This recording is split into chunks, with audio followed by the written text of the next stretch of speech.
new conversation. We talked about the elbow last time. We're going to talk about the shoulder rotation. Because I read this interesting website, revolutionarytennis.com, and it's kind of interesting. It talks about how a pitcher will stop the shoulder here, so the arm will snap through the shot. And then, so the rotation is not completely all the way around. And it kind of makes sense that when you rotate on your forehand, there's a point where you have to stop, let the arm snap through, and then finish the rotation. Because if you just let the rotation follow through all the way, there's no snap with the arm. There's no acceleration. In order to have acceleration, you have to change its speed, right? So if I just rotate like this, which is fine, I'll hit a decent shot, it'll be consistent, it won't be big. However, if I rotate and I make impact and I release my arm, then you combine the power of the rotation from the hips, shoulders together with the release of the hand. Now the problem is when you release this hand here, what function does the wrist entail? And I think what's going to happen is, and he also talks about pronation, is you're going to make impact solid and then the hand will just follow through. So now the question is, when you rotate both phase, and you bring your racket back, and you rotate into your shot, at what point do you release the arm?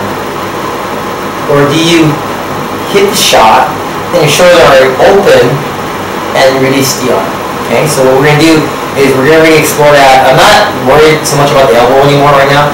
I'm really concerned about the rotation of the shoulder, because my theory used to be you want a shoulder turn, you're going to make impact here, and then your hand follows the path to your target, and you release, but that doesn't really work out. The shoulder has to open before that.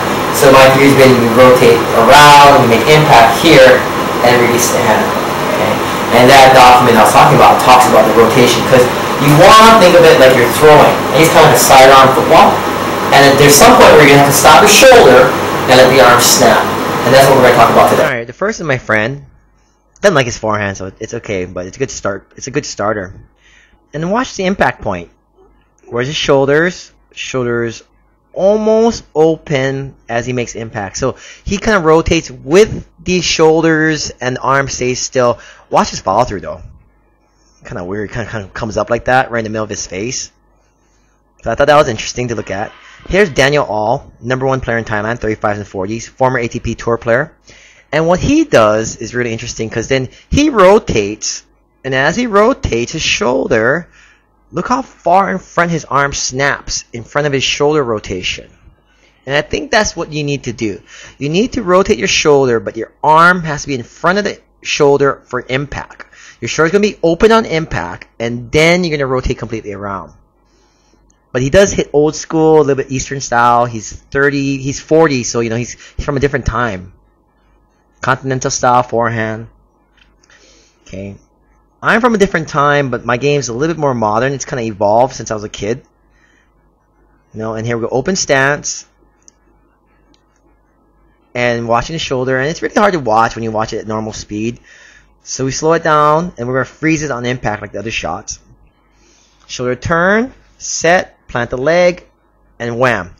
My shoulder opens, okay, and then I'm going to make impact in front, and my arm's going to go towards my target. And I think that is the key.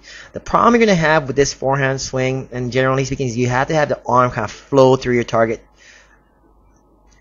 And that's where variation will occur. But I wanted to contrast this style with Vera Zevanova. Very modern player, 22, 23, you know, and she is at the apex of the game.